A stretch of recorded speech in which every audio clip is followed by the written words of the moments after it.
హనుమ మహత్యం వడ్రంగి రక్షణ.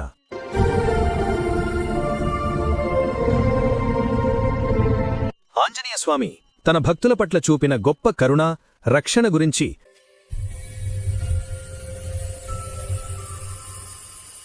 అద్భుతమైన కథ.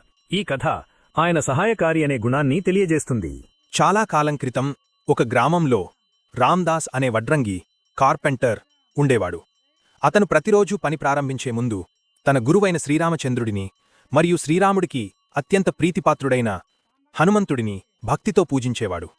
రామ్దాస్ తన కత్తిరించుకునే పనిముట్లపై కూడా శ్రీరామ్ అని రాసుకునేవాడు మరియు ప్రతి చెక్క ముక్కను కోసే ముందు జై హనుమాన్ అని మనసులో జపించేవాడు. రామ్దాస్ భయం. ఒకరోజు రామ్దాస్ ఒక పెద్ద కలపదూలాన్ని చెక్కుతుండగా తన మనసులో ఒక భయం మొదలైంది. నేను నా చేతిలో ఉన్న పదునైన గొడ్డనితో ఇంత గట్టిగా కొడుతున్నాను. ఒకవేళ పొరపాటున ఈ గొడ్డలి జారి నా